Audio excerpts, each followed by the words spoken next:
Boa tarde a todos. Sejam todos bem-vindos à nossa casa, de todos nós, nessa cerimônia aqui, que é uma cerimônia de casa. Recebemos um amigo e recebemos com muito prazer. E recebemos todos que estão aqui também com muito prazer para desfrutar desse momento, que faz muitos anos que a gente não tem presencialmente o Simão aqui na nossa casa, né? Estávamos com saudades, Simão. Para começar, vou ler a mensagem que todo mundo recebeu, que é a mensagem de Emmanuel, um trecho da mensagem de Emmanuel, que está no livro do Calendário de Luz, pela psicografia do nosso querido Chico, cujo título é O Centro Espírita. Nenhum de nós que serve, embora com a simples presença a uma instituição dessa natureza, deve esquecer a dignidade do encargo recebido e a elevação do sacerdócio que nos cabe. Nesse sentido, é sempre lastimável duvidar da essência divina da nossa tarefa. O ensejo de conhecer, iluminar, contribuir, criar e auxiliar, que uma organização nesses moldes nos faculta, procede invariavelmente de algum ato de amor ou de alguma sementeira de simpatia que nosso espírito, ainda não burilado, deixou à distância, no pretérito escuro que até agora não resgatamos de todo. Um centro espírita é uma escola onde podemos aprender e ensinar, plantar o bem e recolher-lhe as graças, aprimorar-nos e aperfeiçoar os outros na senda eterna. Edna, você faz a nossa prece de abertura, por favor?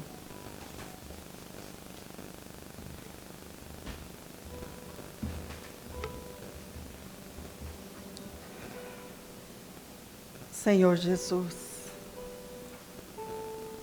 que os nossos pensamentos nesse instante, Senhor, se elevem até Deus nosso Pai, para que nós tenhamos, Senhor, toda a assistência necessária para o nosso estudo da tarde. Queremos te agradecer, Senhor, pelo dia de hoje. Agradecer pela oportunidade da encarnação. Agradecer, Senhor, por essa casa que nos acolhe e nos dá a possibilidade do trabalho. Muito obrigada, Senhor, por tudo que nos tem sido dado, por acréscimo da sua misericórdia. E agora, Jesus, nós queremos rogar em favor do nosso irmão, que com tanto carinho está conosco nessa tarde. Que o Simão seja abençoado e envolvido em bênçãos de paz. Abençoa, Senhor, nesse instante a todos que aqui vieram, encarnados ou desencarnados, bem como aqueles outros que nos assistem, que nos ouvem, e que a sua paz, Senhor, possa permanecer nos nossos corações, agora e sempre. Que assim seja.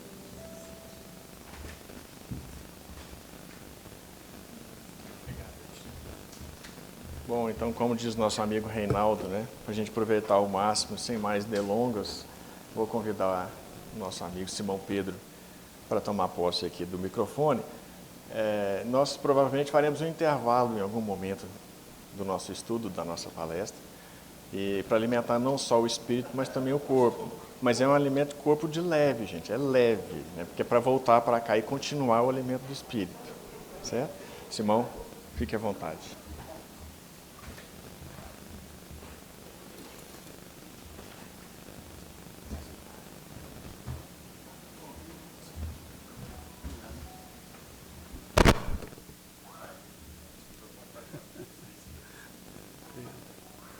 Boa tarde. É uma alegria estar de volta aqui no União e Amor. Faz um tempo, realmente, que eu não venho aqui.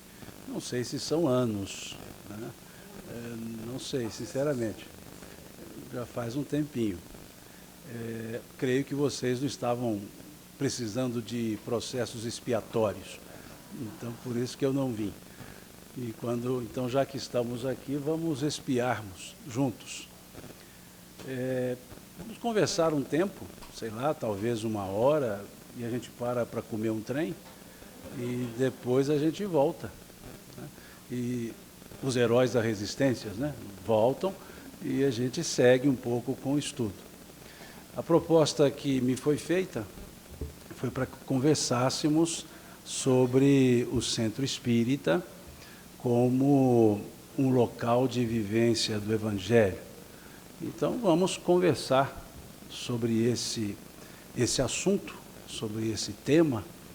Fiquem à vontade, se quiserem interromper, fazer alguma colocação, alguma pergunta, algum acréscimo, alguma discordância, fiquem à vontade. Estamos aqui para uma boa prosa, né? Uma prosa de sábado à tarde. Então vamos nos sentir cada um de nós em casa, aqui no União e Amor, que é assim que eu me sinto todas as vezes que eu venho aqui, que foi um dos primeiros centros que eu conheci aqui em Uberlândia. E aí faz muito tempo mesmo, Beth. Eu não tinha cabelos brancos. Faz muito tempo aí, sim. E aqui de volta para conversar sobre isso, sobre o Centro Espírita. E eu achei interessante essa mensagem que foi distribuída aqui na entrada, falando justamente sobre essa ideia de uma escola.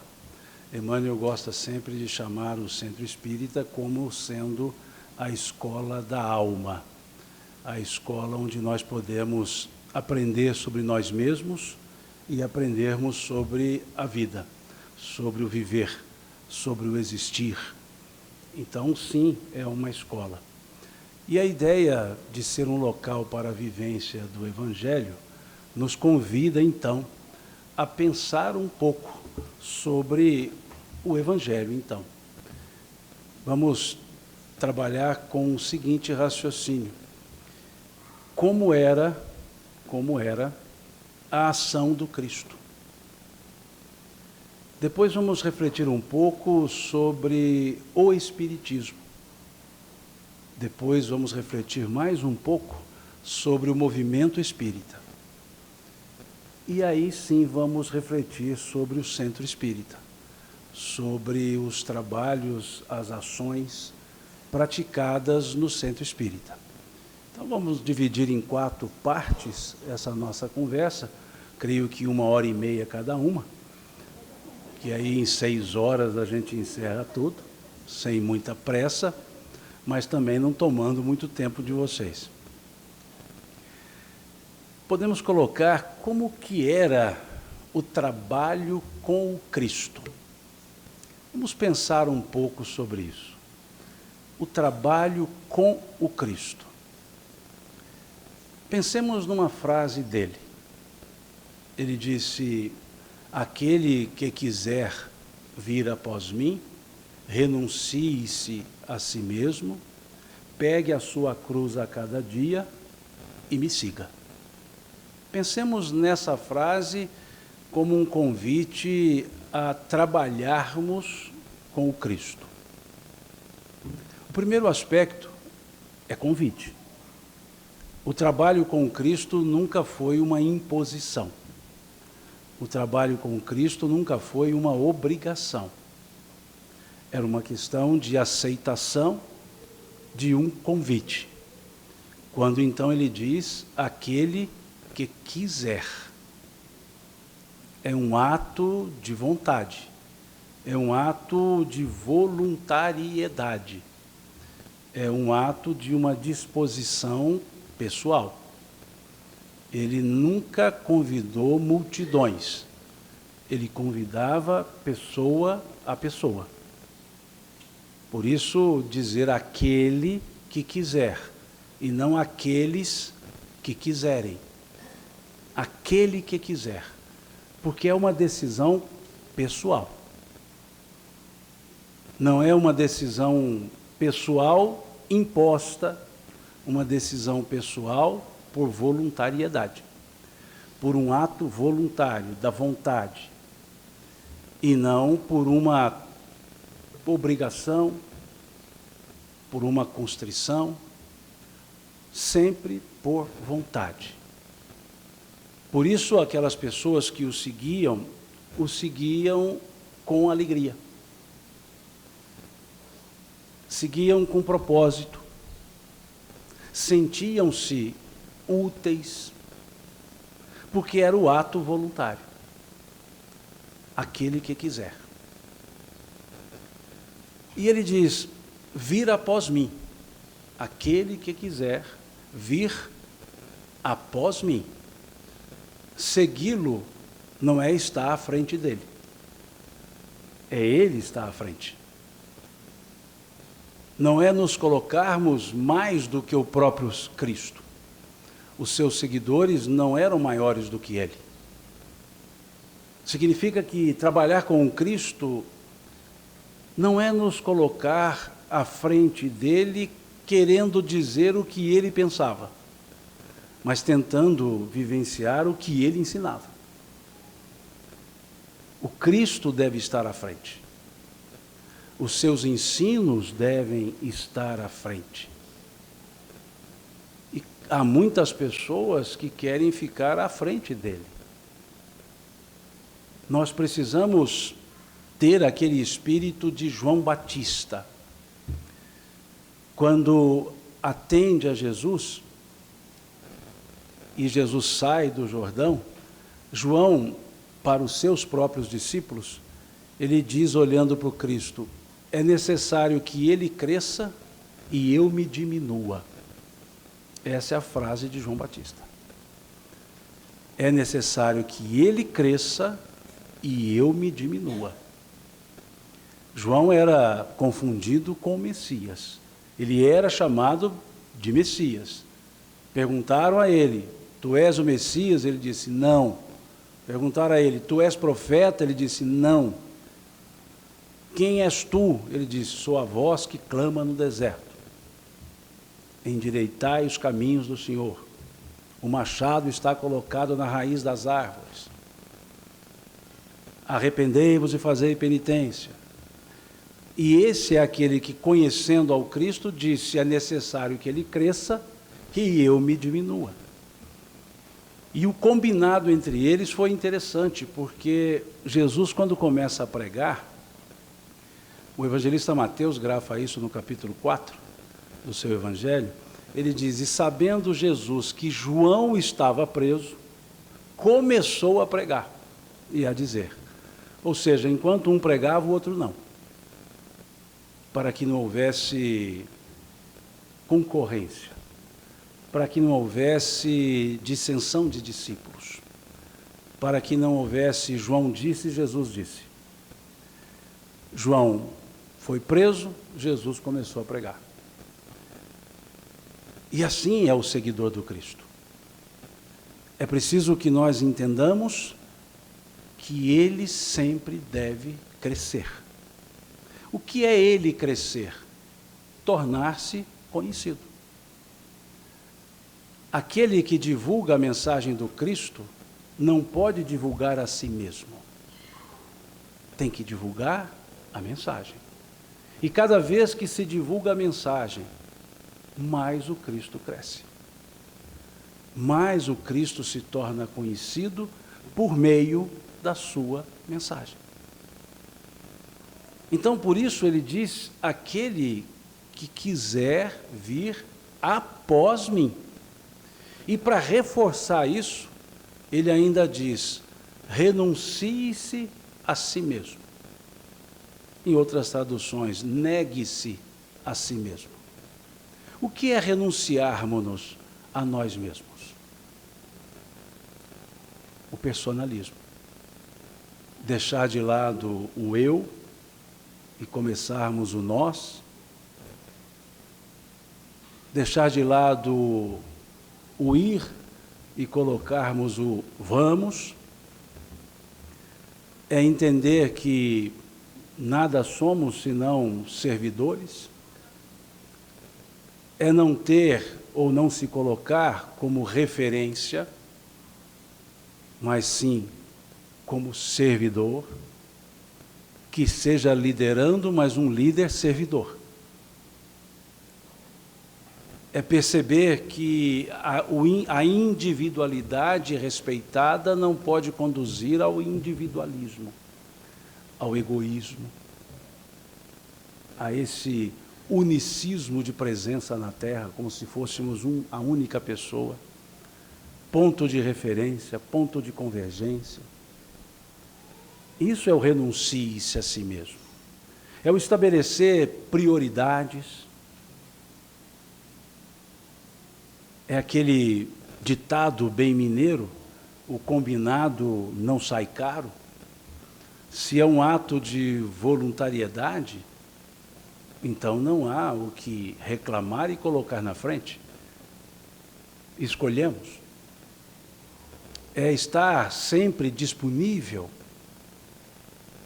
como nós vemos nos diversos convites feitos por Jesus às pessoas que com ele convivia. Em segundos, as pessoas atendiam ao seu convite e passavam a segui-lo. André, Pedro, os dois primeiros, Mateus, Natanael, Filipe, Bartolomeu, os Judas, o Zelote, os Tiagos, todos eles foram seguidores imediatos. Disponibilidade. O que estava dormindo em Damasco, Ananias, dormindo sossegadamente, e Jesus o acorda em sonho, dizendo a ele, Ananias, e a resposta imediata dele foi, eis-me aqui. E chamando-o para ir à casa de Judas para atender ao perseguidor, a Saulo. Está certo que Ananias deu uma engasgadazinha, dizendo, Senhor, mas quem lá está é Saulo. O senhor está pensando bem ao pedir para eu ir lá? Aí Jesus respondeu para ele, eu sei. Ele é o vaso que eu escolhi para depositar o meu evangelho e levar a todas as nações. E aí ele dá uma cutucadazinha a Ananias, dizendo assim, deixai que eu mesmo mostrarei a ele o quanto ele padecerá por causa do meu nome. Em outras palavras, não precisa fazer juízo de valor, deixa que eu mesmo cuido disso. Então tem hora que a gente dá alguns tropeços, mas a disponibilidade tem que ser plena. O eis-me aqui tem que ser pleno, porque foi um ato de voluntariedade. Porque muitos, quando falam em voluntariedade, dizendo sou voluntário, então vou quando puder, não. O voluntário, quando se oferece, ele não pode ir quando puder, ele tem que ir sempre. Então não se ofereça. É aquilo que é o ditado baiano, quem não pode com a mandinga não carrega o patuá. Então se ofereceu, cumpra. Nós não cumprimos uma obrigação, nós nos oferecemos por voluntariedade. Então isso é o renuncie-se a si mesmo. É o que Jesus disse, deixai os mortos, enterrar os seus mortos. É o que ele disse, tolo, hoje será pedida a tua alma. Serve agora, não percamos a oportunidade de sermos úteis. E ele acrescenta no convite, dizendo, pegue a sua cruz a cada dia. Como a nos dizer que servir ao Cristo não nos isenta das nossas próprias responsabilidades. Servir ao Cristo não é para diminuir problemas, é para nos fortalecer ante os problemas. Servir ao Cristo não vai nos isentar, das provas que temos que cumprir. Isso é que ele está dizendo. Pegue a sua cruz a cada dia. Não pediu para pegar a cruz da vida inteira de uma vez só. Ele disse, pegue a sua cruz a cada dia. Como a nos dizer a importância do momento que servimos, a importância do dia. E se nós olharmos os evangelhos, nós sempre teremos alusões à ideia do dia. Seja o dia assim chamado, seja o hoje. Como, por exemplo, no caso de Zaqueu, quando Cristo disse, hoje a salvação entrou na tua casa, hoje, ontem não dava, Amanhã não saberemos, mas hoje deu. Significando que nós podemos nos voluntariar em qualquer momento, a qualquer dia, em qualquer hora. Que não nos interessa olhar o passado, nos interessa olhar o que podemos mudar no futuro, a partir da nossa disposição no presente. Mostrando-nos que não há que se esperar o dia chegar, mas exercer o ofício no dia em que estamos. Não perdermos oportunidades, por isso a cada dia. Não antecipar dificuldades por meio de apreensões descabidas, ansiedades descabidas. Como ele mesmo nos disse, basta a cada dia o seu próprio mal. Não vos inquieteis pelo dia de amanhã, disse ele, pois o dia de amanhã cuidará de si mesmo. Basta a cada dia o seu próprio mal. Então é isso que ele está dizendo no seu convite, para que carreguemos as nossas responsabilidades, mas que saibamos resolvê-las dia a dia. E depois que ele fecha esse convite, ele só diz assim: e me siga. Tranquilamente. Aquele que quiser vir após mim, renuncie-se a si mesmo, pegue a sua cruz a cada dia e me siga. Não sei quantos resolveram seguir, mas é assim, simples assim, dependendo apenas da ação pessoal. Tudo é uma decisão pessoal. Por isso ele sempre singularizando. Não pluralizou nada. Aquele. Ele não disse você, ele disse aquele. Porque se ele dissesse você, ele estava, de certa forma, obrigando. Mas ele deixou no ar, aquele. Em outras palavras, todos que quiserem. Todos. O que nos mostra, então, que a mensagem dele era para todos. E voltando à ideia de Paulo, Jesus disse a Ananias que Paulo era o vaso. Esse é o vaso escolhido para depositar o meu evangelho e levar a todas as nações. Paulo vai dizer: temos esse tesouro em vasos de barro, para que a excelência do poder seja de Deus e não dos homens. Paulo aceita ser um vaso, mas um vaso de barro. Porque o que ele contém, ou seja, o evangelho, esse sim era o tesouro. Então ele diz: temos esse tesouro em vasos de barro, para que a excelência do poder seja de Deus e não dos homens. Ou seja, a excelência seja o próprio evangelho.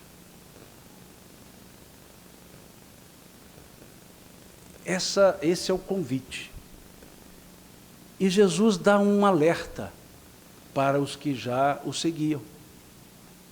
Ele diz: no mundo vós tendes os governadores que vos dirigem. Não será assim dentre vós. Aquele que quiser ser o maior, seja o que mais sirva. Mostrando-nos que o trabalho com Cristo não existe, ou para o trabalho com Cristo, não existe hierarquia. Existe disponibilidade para o trabalho. E ele disse isso quando os discípulos estavam discutindo quem seria dentre eles o maior. Ele diz isso na noite da sua prisão, quando os discípulos começaram a questionar um ao outro quem seria o sucessor. E Jesus, percebendo esses murmúrios, ele disse isso: no mundo vós tendes os governadores que vos dirigem, não será assim dentre vós. Aquele que quiser ser o maior, seja o que mais sirva.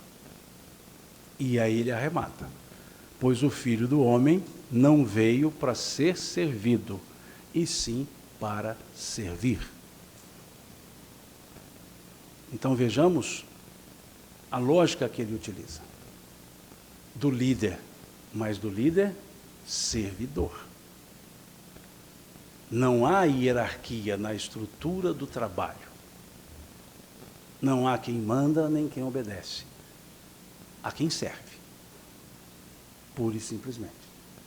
Há quem serve. Deu-nos o exemplo de não fazer acepção de pessoas. Deu-nos o exemplo de disponibilizar-se sempre para ser útil, quando foi procurado por um centurião. Diz o texto que Jesus estava à sombra, ou seja, descansando, e chega um centurião, o chefe de uma centúria de 100 soldados, romanos, os que oprimiam o povo, persona non grata, e chega a ele dizendo: Senhor, meu servo está doente em casa. E a resposta imediata de Jesus foi: vamos até a sua casa. Quem quer servir não fica estático. Quem quer servir não aguarda ser procurado. Quem quer servir vai ao encontro de quem precisa. Ele poderia ter dito: tudo bem, traga o seu servo. Ele disse: vamos até a sua casa. Não há comodidade para aquele que quer trabalhar com Cristo. Não dá para dizer: sua casa é longe. Não dá para dizer: o sol está muito forte, o calor está excessivo. Não dá para dizer: traga-o aqui. Mas podemos perguntar: onde está? E irmos. Esse é o trabalho com Cristo. Ainda não chegamos no centro espírita. Porque é para a vivência do Evangelho. E para a vivência do Evangelho, o exemplo é o Cristo. Então ele está ali mostrando. Não fazia fila. A fila não andava, ele andava na fila. Falou para inúmeras pessoas, e o pessoal precisava comer um trem, e ele chama os seus discípulos, na primeira vez que ele multiplica os pães, são 2 vezes, ele chama os discípulos e pergunta: quantos pães nós temos? Ele não perguntou de quantos pães precisaremos para alimentar as pessoas. Ele só perguntou: quantos pães nós temos? Tem diferença? Tem. De quantos pães precisaremos, se fosse essa a pergunta, ele estava dizendo: vamos aguardar o recurso chegar para começarmos a ser úteis. Mas ao perguntar quantos pães nós temos, ele quis dizer: façamos com o que nós já temos. Se chegar mais, bem, se não, façamos com o que temos. Não precisa esperar o recurso para começar a servir. Por isso a pergunta é mais importante do que a multiplicação dos pães. Na segunda multiplicação, ele faz uma outra pergunta antes de multiplicar os pães. Ele era danado. Aliás, ele não faz outra pergunta, ele orienta. Aí foi depois. Ele multiplicou os pães e chamou os apóstolos, os discípulos, e disse: dai vós mesmos a eles de comer. Dai vós mesmos a eles de comer. O bem não se terceiriza. Se nós temos que fazê-lo, façamo-lo. Não é assim: eu vou te dar uma ajudinha aqui para você poder servir lá no seu centro. E aí fala: não, faz favor, vá ao centro e sirva lá também conosco. Não é assim: não, eu não tenho tempo, eu vou dar um dinheiro para ajudar. Dê o dinheiro para ajudar, mas arrume tempo. Dai vós mesmos a eles de comer. Jesus não disse assim: arrume alguém para distribuir e vamos seguir a vida. Não. Ele disse: dai vós mesmos a eles de comer. Significa que o bem que eu posso fazer, só eu posso fazer. Se eu não o fizer, ninguém o fará em meu nome. Fará em nome dele, mas não em meu. Mostrando que cada um tem que ser útil, cada um tem que servir por si. Dai vós mesmos a eles de comer. Jesus nos mostrou que atender a quem precisa não tem hora, não tem lugar, não tem critério, tem apenas necessidade. Quando ele cura a mulher do fluxo de sangue. Aquela senhora que por 12 anos padeceu de um fluxo de sangue, de uma hemorragia. E é importante percebermos que não é só uma questão de saúde, era uma questão também social. A mulher não podia ter o sangramento e estar exposta. Entendam bem, a mulher do fluxo de sangue era uma mulher que tinha um sangramento constante, como um processo menstrual constante, que não parava, constantemente ali, com aquela hemorragia. Então ela não podia conviver com as pessoas, porque diz a lei mosaica que uma mulher no seu período impuro não pode ser vista, não pode ser tocada, e se ela tocar em algo, esse algo tem que ser purificado por meio do fogo. Ou seja, se ela se sentasse em um banco, deveria se atear fogo no banco. Então não era só uma questão de saúde. E essa mulher então padecia de saúde e também de alijamento social. E ela tomou conhecimento que Jesus estava ali na sua cidade. E até diz os textos, Jesus estava passando, porque os verbos para Jesus sempre estão no gerúndio. É algo que ele nunca para de fazer. Então não tem passado, presente e futuro para ele. É sempre gerúndio, passando, fazendo, falando, ouvindo. E diz ela para si mesma: eu não conseguirei chegar até ele. Estou fraca e ele sempre é ladeado de multidão de pessoas. Então, ela pensou: se eu conseguir tocá-lo, eu serei curado. Assim ela o faz. E naquela multidão, diz o evangelista Lucas, que ela chega por trás e toca-lhe a borda da túnica. E naquele momento que toca, ele diz: para, alguém me tocou. E eu fico admirado com a sensibilidade masculina, porque um discípulo virou-se para ele e disse: como tu dizes alguém te tocou se todos te empurram? É uma sensibilidade assim, fora do normal. E ele diz: alguém me tocou, pois de mim saiu virtude, pois de mim saiu poder. Aquela mulher não passou por triagem nenhuma. Ninguém foi lá pegar os dados dela. Onde ela morava, quantos filhos tinha, quanto que ela ganhava. Se a casa era boa, se era ruim. Se ela trabalhava ou não. Ele mal sabia quem ela era. Ele só disse: alguém me tocou.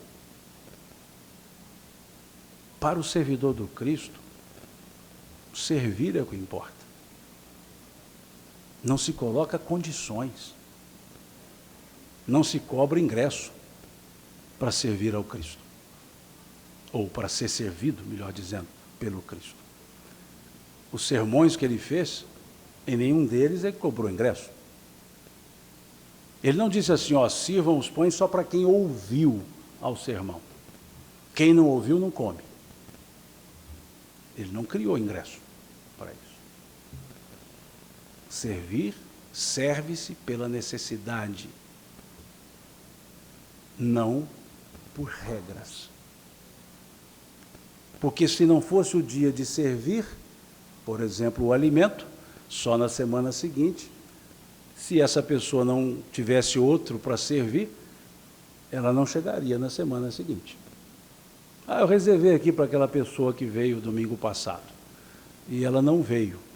Não, é porque ela morreu mesmo. Então não há condições, não pode haver condições impostas por quem não passa pela necessidade de quem passa.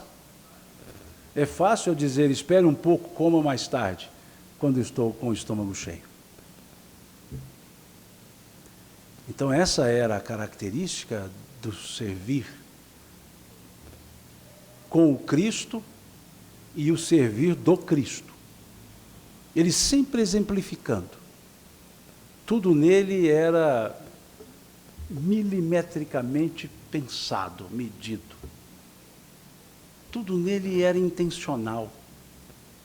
Qualquer frase era pensada, colocada no lugar certo, da forma certa. Nada era casual. Era a característica, ensinar fazendo e fazer ensinando. Por isso ele é exemplo de exemplo. Então, se falamos em evangelho ou viver o evangelho, nós precisamos entender o evangelho, mas precisamos copiar as ações que o Cristo copiava. Se nós olharmos a questão 625 do Livro dos Espíritos, não a resposta, mas a pergunta, ela pede aos benfeitores 2 elementos. Pergunta-se qual é o tipo mais perfeito que Deus ofereceu ao homem para servir de guia e modelo para a humanidade. A resposta foi Jesus. Mas veja, guia e modelo. O que é guia? O que nós seguimos. O que é modelo? O que nós copiamos. Jesus é para ser seguido e copiado. Seguido pela sua mensagem, copiado pelos seus exemplos. Por isso a pergunta era para 2 elementos. Para segui-lo, nós precisamos entender os seus ensinos. E para copiá-lo, nós precisamos seguir os seus exemplos. Copiando os seus exemplos. Daí ele dizer então, um novo mandamento eu vos dou, que vos ameis uns aos outros, como eu vos tenho amado. Porque amar uns aos outros não é mandamento do Cristo. Amar uns aos outros é da lei. Isso já estava na lei. Amarás o Senhor teu Deus com todo o teu espírito, toda a tua força, todo o teu coração, todo o teu entendimento. Amarás ao teu próximo como a ti mesmo. Esses mandamentos já existiam.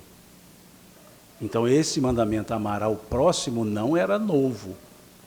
O novo mandamento é que era para amar ao próximo como Jesus amava. E não como a nós mesmos. Porque se pensarmos bem, nós não nos amamos muito. Nós somos por demais apegados a nós mesmos. Mas se nos amássemos muito, cuidaríamos melhor de nós mesmos.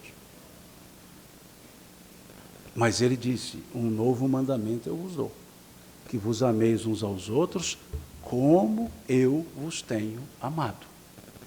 Então ele deixou a referência.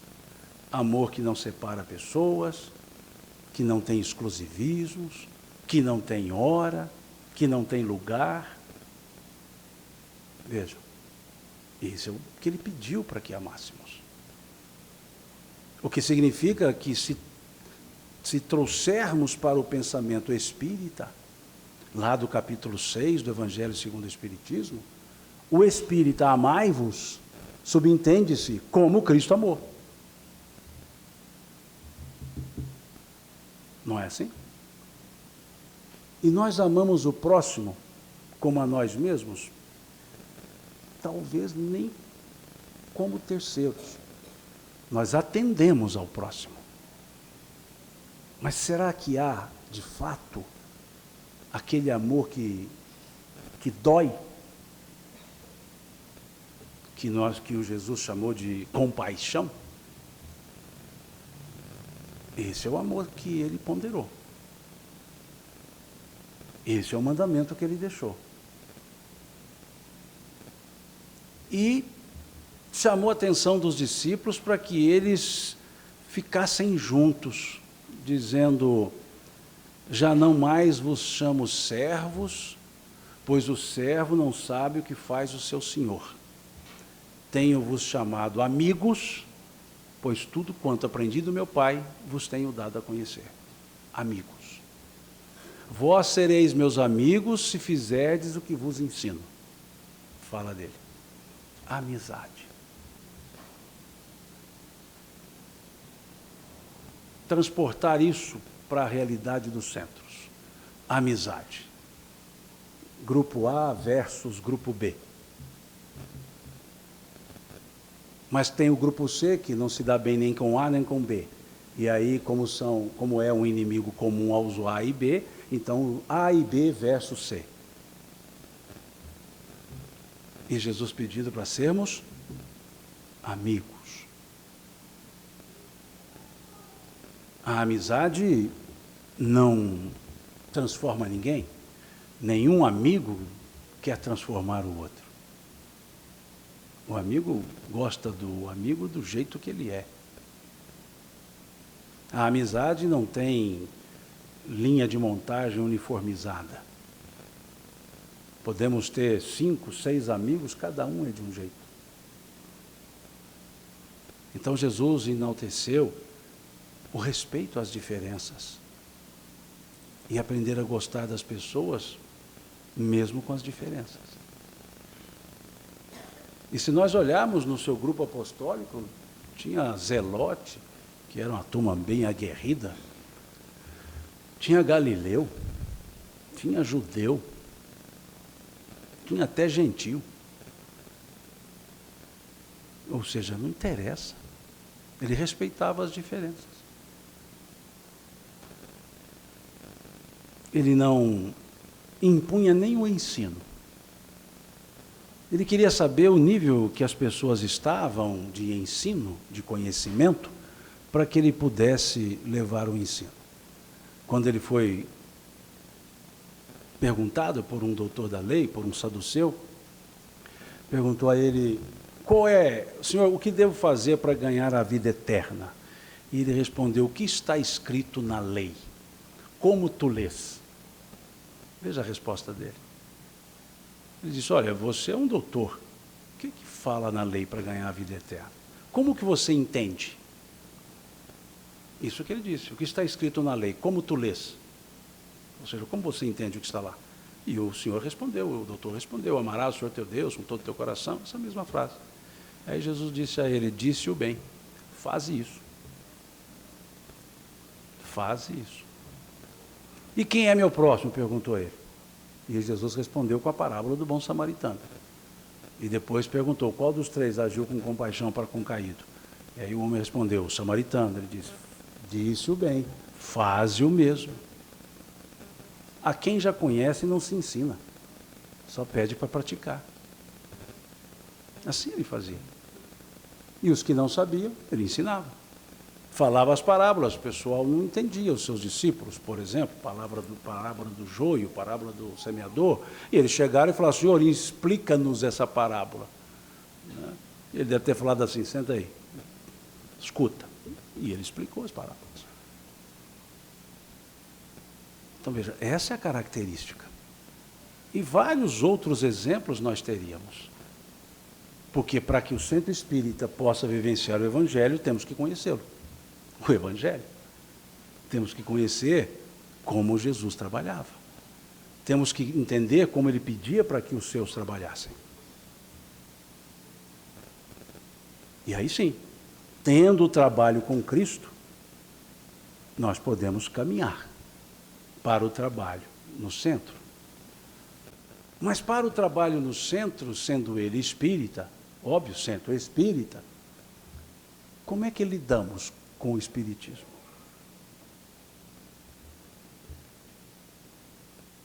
Se nós olharmos a questão 798 do Livro dos Espíritos, nós veremos lá a pergunta: o espiritismo um dia tornar-se-á crença comum?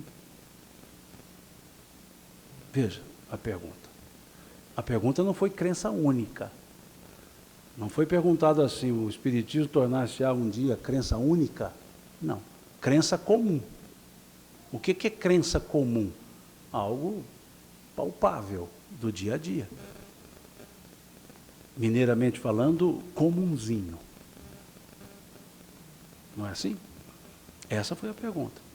Dizendo o quê? Que as religiões A, B, C e D continuarão. Só que as religiões A, B, C e D perceberão que os ensinos trazidos pelo Espiritismo são verdadeiros. E elas vão adotá-los. Cada uma a seu modo. É isso que foi a pergunta. Se esses ensinos trazidos permeariam a sociedade. Nós não temos um grupo grande de unicistas que diz assim que na próxima encarnação vão fazer diferente? E são unicistas, só acreditam numa. Não são pluralistas. Não, eu não acredito nos espíritos, mas que eles existem, existem. Né? Como diziam lá os espanhóis, eu não creio nas bruxas, pelo que las hay, las hay. Né? Quer dizer, não, elas existem, eu não creio nas bruxas, mas que elas existem, existem. Essa é a ideia de crença comum. Então, o espiritismo não é para espiritizar pessoas, é para trazer a mensagem entendida como verdadeira.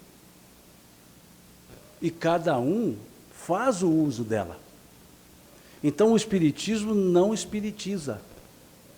Os espíritas é que muitas vezes querem espiritizar os outros. Mas a doutrina espírita não.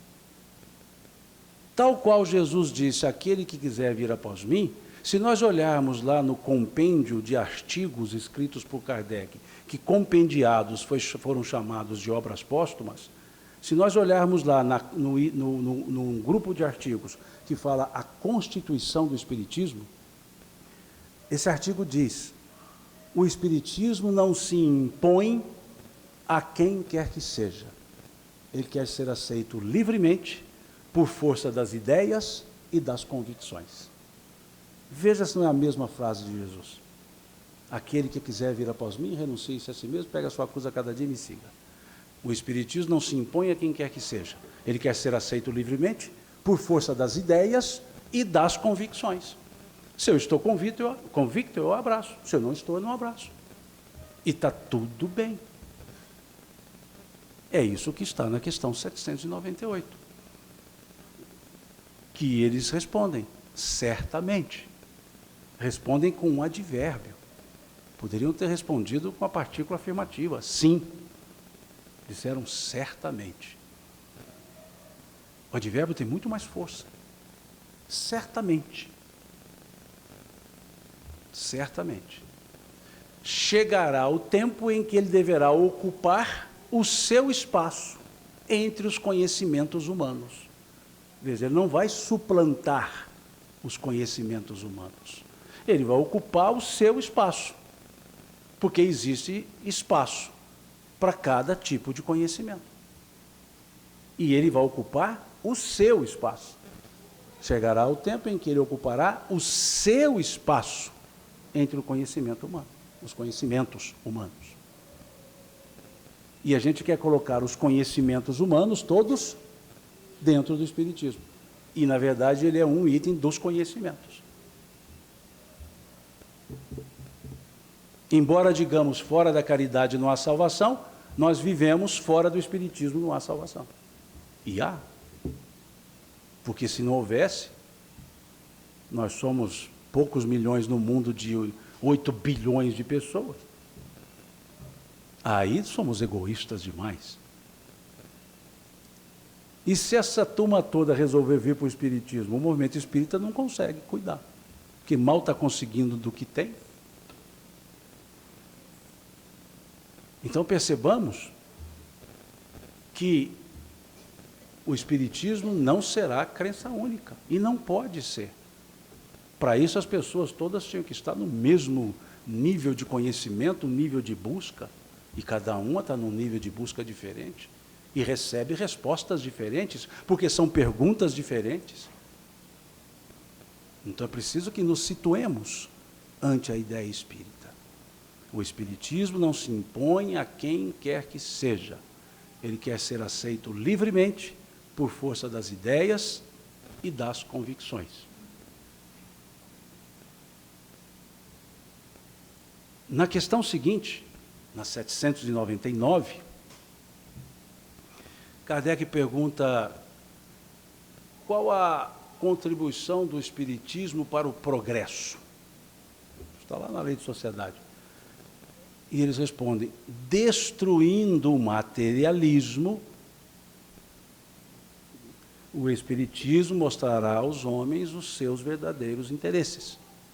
Seus dos homens, não do espiritismo. Esse seu, ele é sempre ambíguo. Mas veja, o espiritismo, como o espiritismo poderá contribuir para o progresso? Eles não responderam assim: destruirá o materialismo. Responderam também na forma gerundial: destruindo o materialismo, ou seja, é algo que se faz todos os dias. Não tem um pronto e acabado lá na frente. Agora acabou, pronto, todo mundo já está bem. Não, agora que começou a perceber que precisa melhorar. Então, destruindo o materialismo.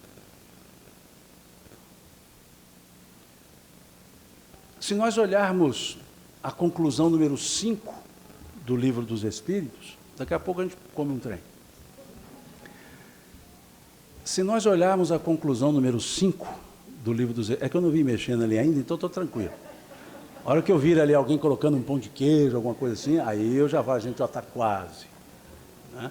Aí vocês imaginam assim, a gente vai partir o pão, com calma. Né? Mas primeiro nós vamos fazer um evangelho lá, antes de comer. Tá? Ler uma mensagem de 48 páginas. E aí depois, por ordem de chegada, vai comer o pão de queijo. É assim que se faz na sopa, né? Pois é. A gente precisa estar um pouco mais atento ao modelo Jesus. Mas se olharmos a conclusão número 5 do Livro dos Espíritos, que é uma belíssima conclusão, são 9 conclusões, ele diz lá: com o Espiritismo a humanidade entrará numa nova fase, a do progresso moral, que lhe é consequência inevitável. Consequência.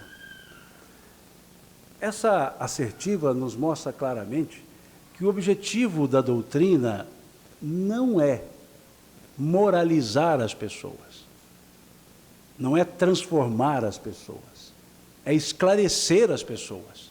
E elas se transformam, e elas se moralizam. Veja que a nova fase, o progresso moral, veja como foi falado por Kardec, é consequência. Com o Espiritismo, a humanidade entrará numa nova era, a do progresso moral, que lhe é consequência inevitável. Consequência. Consequência é diferente de objetivo. Objetivo, esclarecer. E como consequência, a pessoa esclarecida se modifica. É uma autotransformação. Ela é endógena, não é exógena, não é de fora para dentro, é de dentro para fora. Então, conhecer o Espiritismo não transforma. Conhecer, interpretá-lo, introjetá-lo, tomar consciência, faz com que a pessoa se transforme. Veja, é diferente. Isso está lá na conclusão número 5. Na mesma conclusão que Kardec diz que o Espiritismo, depois que foi melhor compreendido, foi mais aceito e mais difundido. Depois que foi melhor compreendido. Nessa mesma conclusão número 5, Kardec diz que o Espiritismo é forte porque ele se fundamenta nas próprias bases da religião. E coloca quais são as bases. Só 3. Deus, alma e as consequências futuras. Só isso. Ele nos mostra a realidade de Deus, nos fala quem nós somos, o que somos e quem somos, a alma, e todo o corolário dessa questão de sermos espíritos, e nos fala das consequências, nos fala das consolações e esperanças futuras. Então ele diz, por isso ele é forte. Mas fala isso demonstrando a realidade espiritual, demonstrando o que é o mundo espiritual e material, a relação entre eles, e assim todos os pontos que a doutrina espírita vai trazendo. Então, nessa conclusão número 5, que eu reputo uma das melhores conclusões, mais profundas conclusões, melhor dizendo, nós temos essa clareza do que é realmente o Espiritismo e do que se espera do movimento espírita. Do que se espera do movimento espírita. Porque o movimento espírita é justamente o que permite a difusão do pensamento espírita. E Kardec coloca isso lá no mesmo compêndio de artigos do Obras Póstumas, agora é o artigo que tem por título Projeto Espírita de 1868, por isso que o livro Obras Póstumas não tem número de capítulos, porque ele não é um livro capitulado, ele é uma coletânea de artigos que Kardec escreveu, alguns deles estão inclusive na Revista Espírita, mas foram encontrados soltos e foram compilados. E aí lançou essa obra. E no artigo que fala do Projeto Espírita de 1868, o projeto inteiro, ele diz, 2 elementos são necessários para a fixação do Espiritismo. Primeiro, diz ele, a determinação segura das suas bases. E segundo, diz ele, os meios de popularizá-las, ou seja, difundi-las. Sem a difusão, não haverá o fortalecimento. Mas a difusão não é prosélita, não é proselitismo, não é para formar adeptos, não é para cooptar, melhor dizendo, formar até forma, cooptar adeptos, não é essa a finalidade. Não se propagandeia o Espiritismo, difunde-o, mas não é algo de propaganda, não é venha para o Espiritismo e salve sua alma, porque já está até cometendo um erro, dando posse ao próprio indivíduo, sua alma, né? Como se nós tivéssemos, e nós somos, nós temos corpos, eu já tive mais, mas ainda tem muito, mas não tem o espírito. Então a frase já fica errada aí. Venha para cá e se salve conosco. Não é assim. Espiritismo tudo explica. Não. Tem muita coisa que ele não explica. Mas muita coisa. Porque são coisas que estão acontecendo agora. São conhecimentos que surgiram agora. Alguém sabe me dizer o que o Espiritismo fala de clonagem? Nada. Quando foi codificado, não existia clonagem. Fertilização in vitro? O que o Espiritismo fala? Nada. Os espíritas falam, o Espiritismo não. Porque surgiu depois. Até mesmo sobre estudos. Ontem mesmo fiz uma live falando sobre isso, esse assunto, que eu recebo muitas perguntas e à medida do que é possível eu vou fazendo live e respondendo. E ontem eu falei sobre o Espírito Santo. E justamente dizendo claro isso. O que o Espiritismo fala do Espírito Santo? Nada. Tem nada na doutrina espírita sobre isso. Tem um monte de espírita falando. Mas a doutrina espírita não. Você não achar nenhum escrito de Kardec falando sobre isso. E aí tem um monte de espírita falando que são as pleiades de espíritos puros. Não, espíritos puros são espíritos puros. É isso que eu quero que nós entendamos. O espiritismo não é de pirona, que toma para unha encravada e para câncer. Não. É para cada caso, cada nível de busca, ele é homeopático, é gradativo. Uma pergunta, uma resposta. Não tem duas respostas para uma pergunta. Duas perguntas, duas respostas. Três perguntas, três respostas. E não aquela enxurrada de respostas que a pessoa sai mais confusa do que quando entrou. Que era o que Jesus fazia, não a enxurrada de respostas, as monodoses de resposta. Ele só respondia o que era perguntado. E mesmo o que era perguntado, ele ainda pensava para ver se dava para responder ou não. Senhor, por que tu falas em parábolas? Porque eles vendo não veem, e ouvindo não ouvem. Por isso falo em parábolas, mas a vós não falo por parábolas. A vós é dado conhecer os mistérios do reino dos céus. E eles ainda ficaram para entender essa frase ainda. Então, é preciso perceber isso. Que a doutrina espírita, ela não é uma tábua de salvação. Ela é uma escola de natação. Ela ensina a nadar, em vez de ser uma tábua de salvação para quem está afogando, se segurar num graveto e achar que não vai para o fundo. Ela ensina. Essa é a ideia espírita. Não é um ensino de cátedra, um ensino de púlpito, não é isso. O ensino é reflexivo. É quando nós estamos ali lendo e falamos assim, engraçado, eu já li essa passagem umas 4 vezes e não tinha percebido o que eu percebi agora.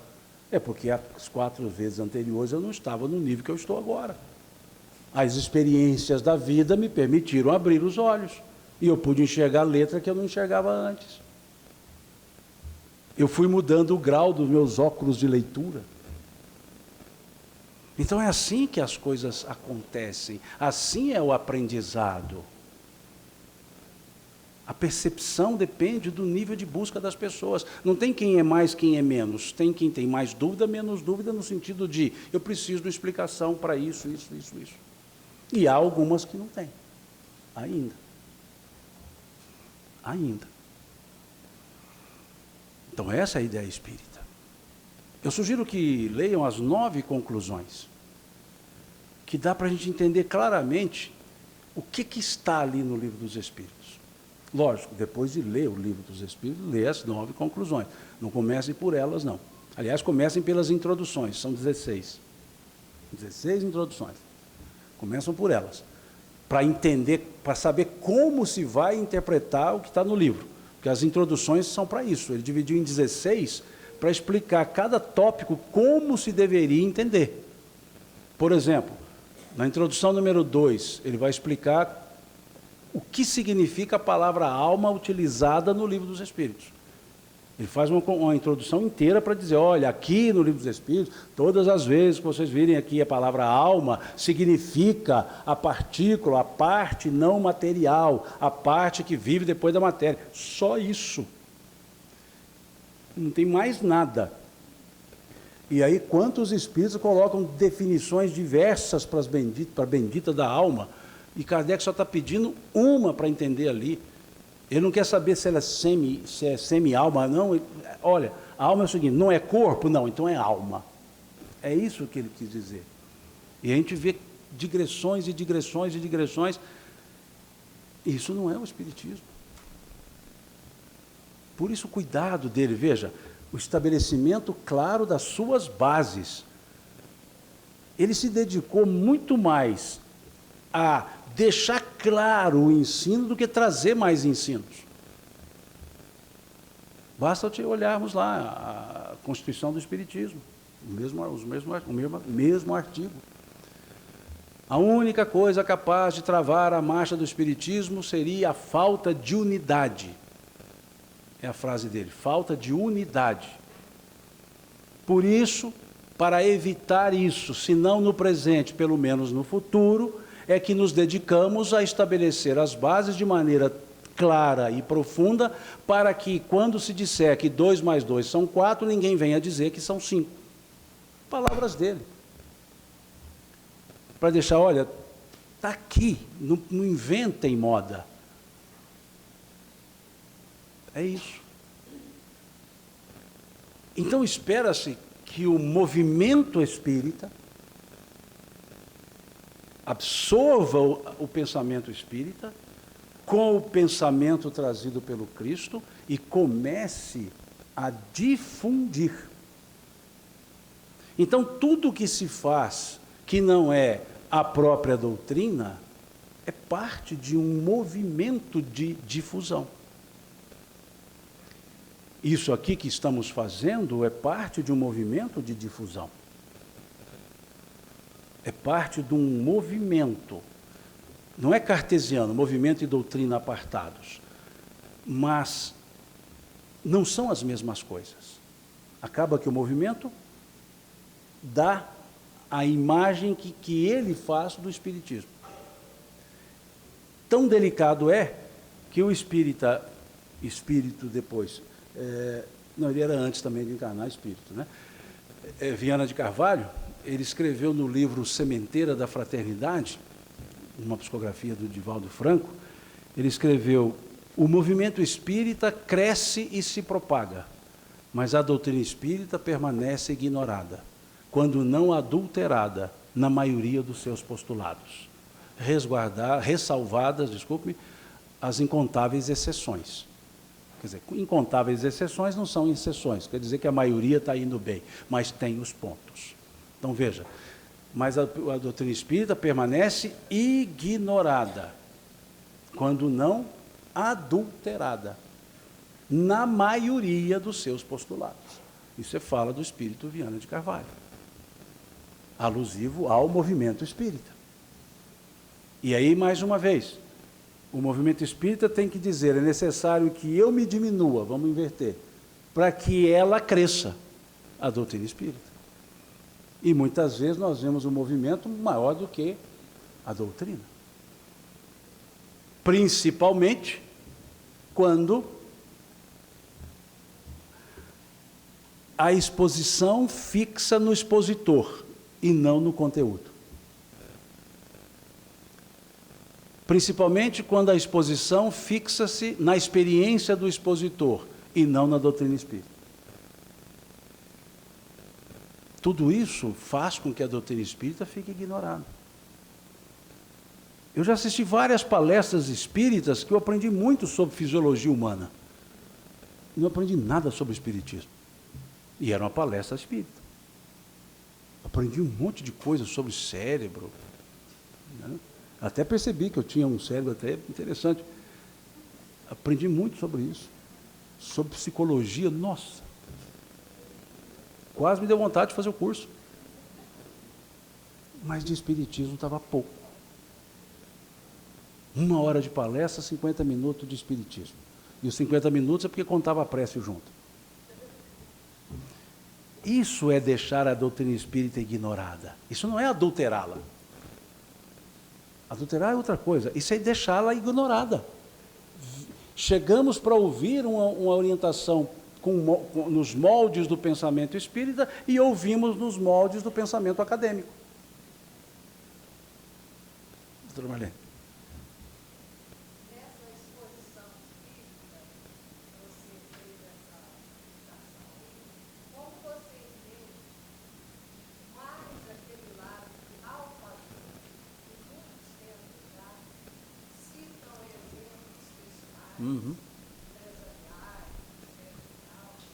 Então fica uma certa comoção. Como é que você entende isso? Claro, Eu acho legal, o termo autoajuda, ele é bem aplicável mesmo, ele ajuda o autor, é autoajuda, né? Ele fala e se autoajuda, porque se beneficia pecuniariamente, não no meio espírita. Por isso que eu acho interessante o termo autoajuda, né? Está ajudando quem está divulgando aquele treinamento. No meio espírita, a doutrina espírita, ela é... Eu não vou falar da doutrina, eu vou buscar capítulo 19, Evangelho segundo o Espiritismo, quando Kardec fala da fé. Aí ele diz assim: a fé é calma em si mesma. A fé é humilde. A fé é contagiante. Humilde e contagiante. Vejamos.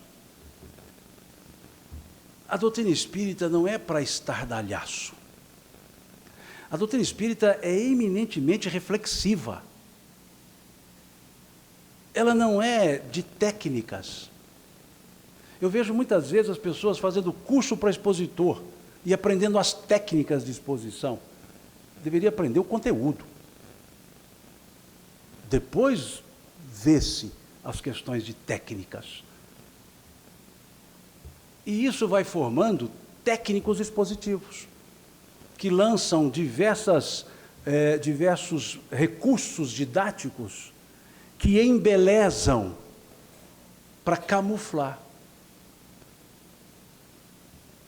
Khalil Gibran, fazendo uma ironia, não, tiro o Khalil Gibran. Tácito, fazendo uma ironia aos que discursavam, ele dizia: o que lhes falta em conteúdo, eles compensam em comprimento. O que falta de conteúdo aumenta o tempo de fala. E se nós observarmos, o que falta de conteúdo é compensado com técnicas. E aí vem as ideias da autoajuda. Faça isso que você será melhor. Vem os títulos das palestras, né, tipo, vença o seu comodismo e caminhe para, para a plenitude. Né? Não é isso. Porque a ideia da doutrina espírita é aquilo que Jesus havia dito.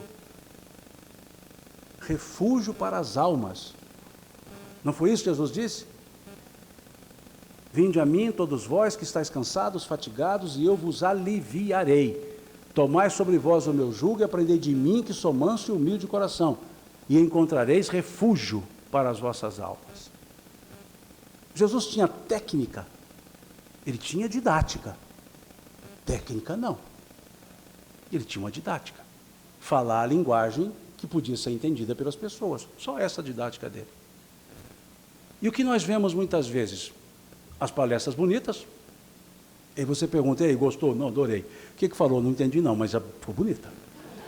Tinha umas palavras lá que eu não sei de onde vieram, mas palavra bonita, rapaz. Tem uma que eu guardei para poder ver se eu uso. E aí a gente usa em qualquer circunstância, mesmo que não sirva a palavra. Mas é para poder usar.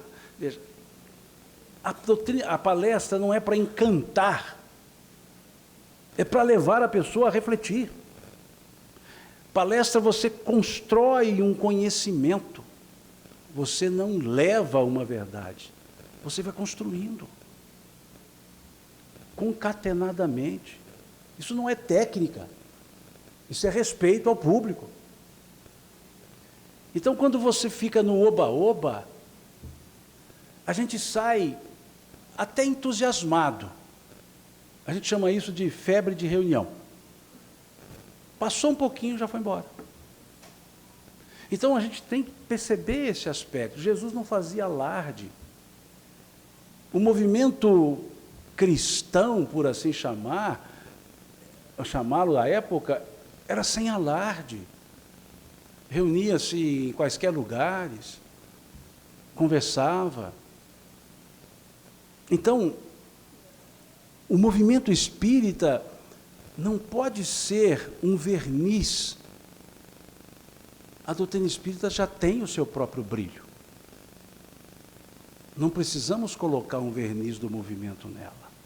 Não precisamos criar situações em que trazemos para uma fala diversas técnicas.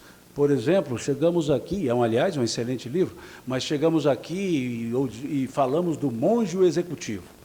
E aí colocamos lá toda a estrutura da liderança, e colocamos assim, liderança para o centro espírita. Não, nós estamos precisando de gente, ser humano, gente que sente o outro, gente que chora com o choro alheio, gente que se alegra com a alegria alheia. Então isso, doutora Marlene, nós temos que sempre observar. Não quer dizer que não se fale, mas não pode ser o mote principal. Isso é que Viana disse, a doutrina espírita permanece ignorada. Todas as vezes que colocamos algo que não é a doutrina espírita num momento ou num movimento espírita, nós estamos deixando a doutrina espírita, ouvi os negócios lá agora, ignorada. Vi uns trem lá agora. E tem pão de queijo, tem bolo de pedaço, tem bolo para portar, tem biscoito de polvilho. É bom, hein? Mas, ordem de chegada, e temos 38 páginas para serem lidas antes de começar a comer, tá? Porque afinal de contas, quem não fez o evangelho não come, e nós não fizemos ainda, então vamos fazer ali. Oi, também não sei, eu estou montando agora.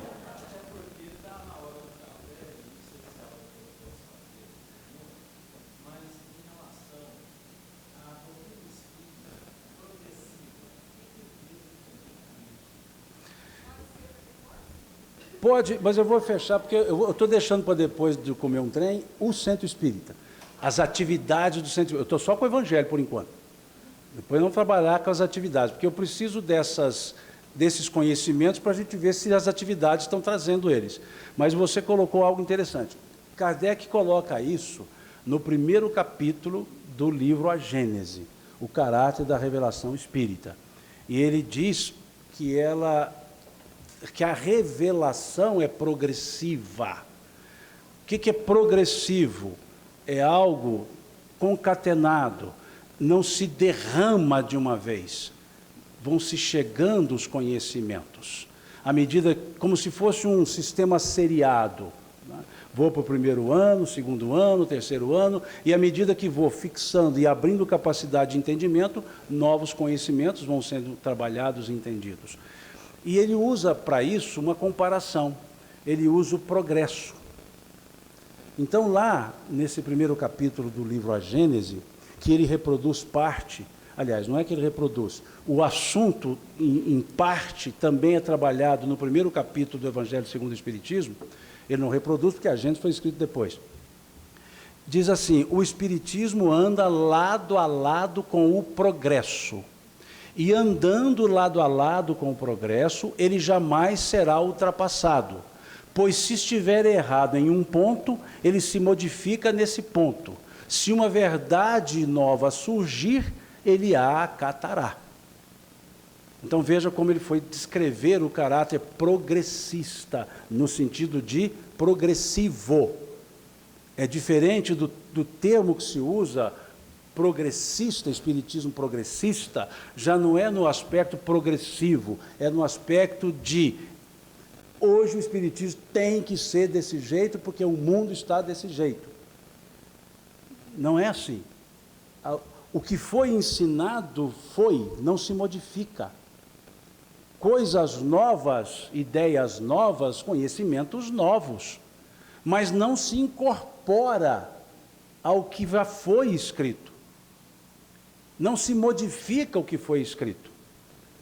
Ninguém vai modificar, por exemplo, a obra de Platão. Ninguém vai chegar lá na República e aumentar capítulos porque tem coisas novas. Não foi ele que escreveu as coisas novas, então não se coloca lá. Ninguém vai completar, sei lá, os evangelhos, ninguém vai completar a obra de Aristóteles, ninguém vai completar obra nenhuma. Então ninguém completa a obra espírita, porque ela já está acabada, a obra. Agora, conhecimentos sempre ampliarão, novos conceitos surgirão, e vão se observar os conceitos anteriores e verificar se precisam de adequações, mas não vai lá alterar. Nova obra é escrita, não daquela obra, novos assuntos. Isso é o aspecto progressivo. Isso é progresso. Mas o que se vê é tentar colocar na doutrina espírita o que ela não tem, o que ela não disse, porque agora eu estou dizendo, e eu sou um espírita intelectualizadíssimo. Então, isso que eu estou dizendo tem que ser colocado lá. Não. Então, isso aqui é, infelizmente, o progressista que se tem hoje. é um academicismo trazido para o meio espírita. Não significa que novos estudos surjam de diversos campos, mas não quer dizer que isso vai ser colocado lá. Não vamos abrir o livro dos Espíritos e colocar mais 1019 perguntas nele. Não. Por isso nós temos as chamadas obras subsidiárias. É diferente de complementar. Obra subsidiária é aquela que me dá subsídio para entender as outras. Então, quando você percebe as obras, por exemplo, André Luiz, elas não são complementares, elas são subsidiárias, elas trazem na prática aquilo que estava trabalhado em teoria. Desdobra elementos que ficou generalizados, por exemplo, no Livro dos Espíritos. No Livro dos Espíritos, generalizadamente, mundo espiritual. Nas obras de André Luiz, já decompôs esse mundo em colônias. É uma forma subsidiária de dar subsídio. O que é subsídio? Ajuda. Elementos contributivos. Obra complementar é aquilo que o conhecimento terminou aqui, eu começo dali para frente. E complemento. Isso ainda não temos. Temos complementariedade em alguns assuntos, principalmente aqueles que Kardec disse, ainda há o que se estudar a respeito. Principalmente naquilo que ele chamava de ensaio teórico. Sim, se é ensaio teórico, significa que ele pode ser demovido e reconstruído, porque é teórico.